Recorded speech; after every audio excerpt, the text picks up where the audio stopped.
Eu queria convidar agora ao palco a Tamires Azamor, da Costa Barros, para apresentar o pôster Type 1, Interferon Innate Errors Causing Server Adverse Events Following Yellow Fever Vaccination, a Family-Based Case Study.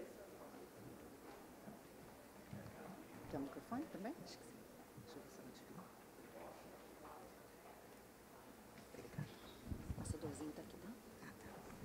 Bom dia.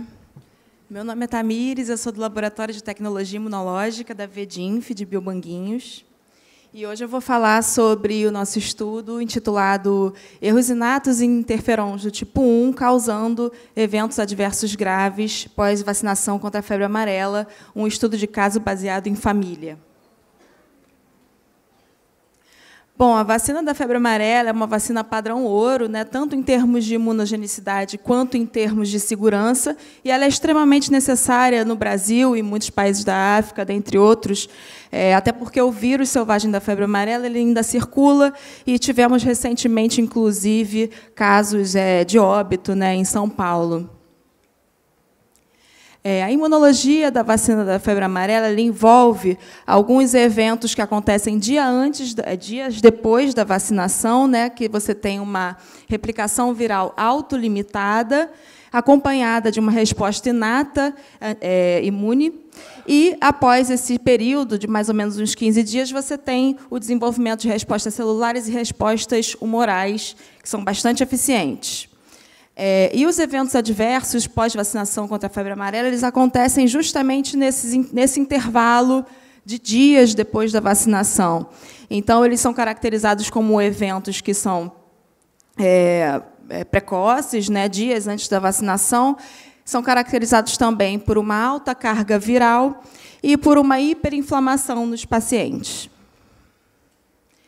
Os eventos adversos eles são classificados como neurotrópicos ou viscerotrópicos, e os viscerotrópicos eles acontecem de 2 a 5 dias pós-vacinação e levam a mortalidade em 60% dos casos, enquanto que os neurotrópicos eles têm um range de acontecimento um pouco maior e uma mortalidade também bem menor.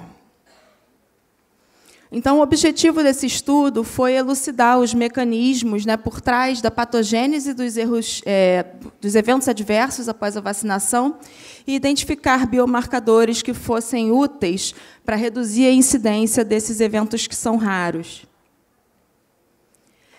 Para isso, nós utilizamos amostras de um estudo de fase 4, de base nacional.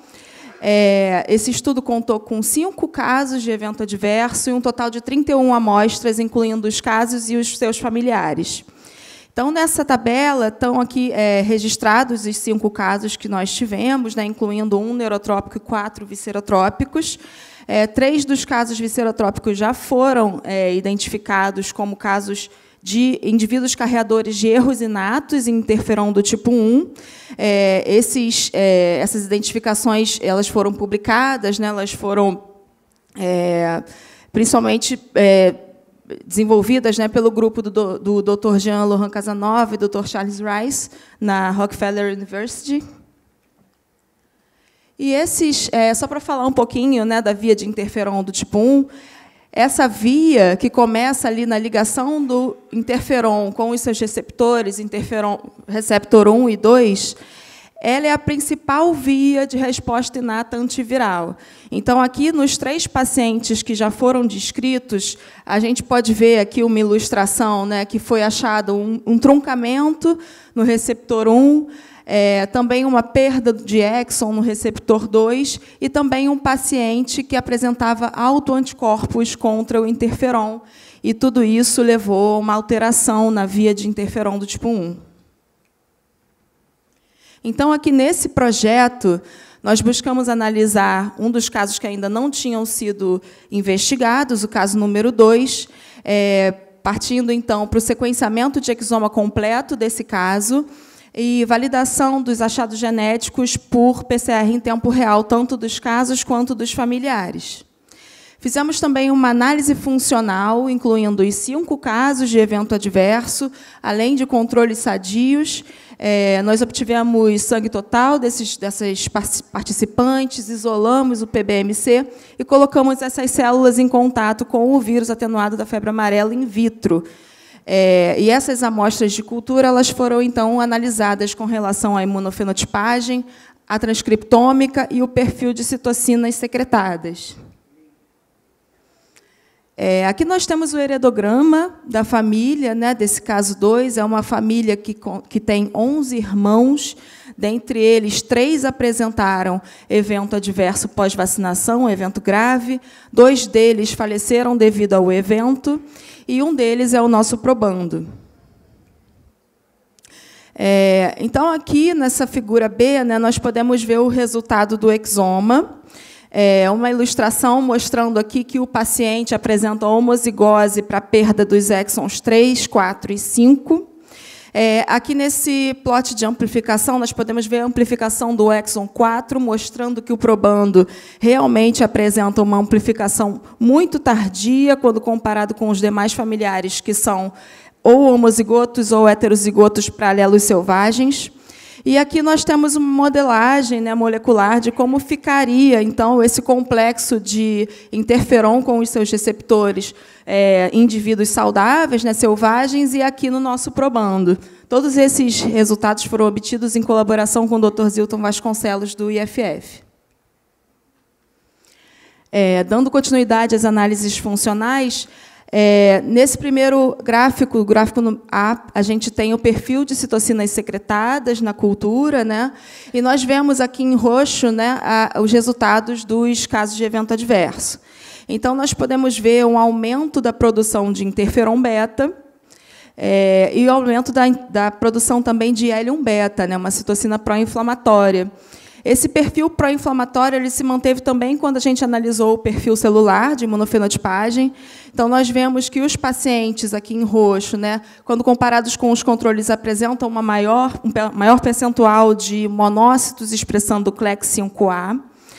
Apresenta também um maior percentual de células NK citotóxicas. E quando nós vimos o perfil linfocitário desses pacientes, de linfócitos que produzem interferon gama, nós vemos que os pacientes apresentam um percentual de células naive, tanto para CD4 quanto para CD8, muito maior do que os controles sadios, enquanto que, quando a gente avalia a memória, os pacientes quase não apresentam memória específica para a vacina de febre amarela. Pulando aqui para os nossos dados de transcriptômica, né, que foram obtidos em parceria com o Dr. Otávio Cabral Marques, da USP, nós temos aqui alguns gráficos de variância, né, mostrando a nossa população controle e os nossos diferentes casos de evento adverso. Os controles eles apresentaram mais genes diferencialmente expressos do que os casos, quando estimulados com o vírus da febre amarela. E nós chegamos a um número de 418 genes que eram up-regulados somente nos casos de evento adverso, e não nos controles. Esses genes estão relacionados principalmente a vias pró-inflamatórias, né? Você tem aqui IL-1, TNF, NF-κB, interferon gama, e até a própria sinalização de interferon do tipo 1. Quando você vê aqui individualmente os genes que estão mais up-regulados, inclui-se genes relacionados também à resposta inflamatória e o próprio receptor de interferon. Então, aqui, como conclusões, nós temos que os eventos adversos pós-vacinação contra a febre amarela eles estão associados a erros na via de interferon do tipo 1, principalmente nesses primeiros eventos, né, de ligação do interferon com os seus receptores. E a gente ainda não está claro para a gente se acontece uma down-regulação ou uma up-regulação desse downstream da via do interferon do tipo 1. Mas o que nós sabemos é que, de toda forma, esses casos apresentam uma resposta inata desregulada e também algum tipo de problema no desenvolvimento de memória para febre amarela. O detalhe é que esses pacientes, né, já com erros inatos identificados, eles devem ser, então, e são, né, acompanhados em serviço médico especializado. E isso é uma das coisas muito boas desse projeto.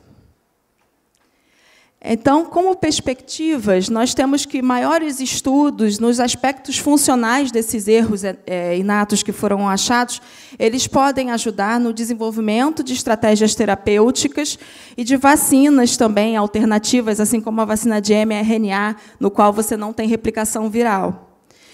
E também pode ajudar na redução da hesitação vacinal, lutando, né, contra a desinformação e as fake news nas vacinas. Obrigada.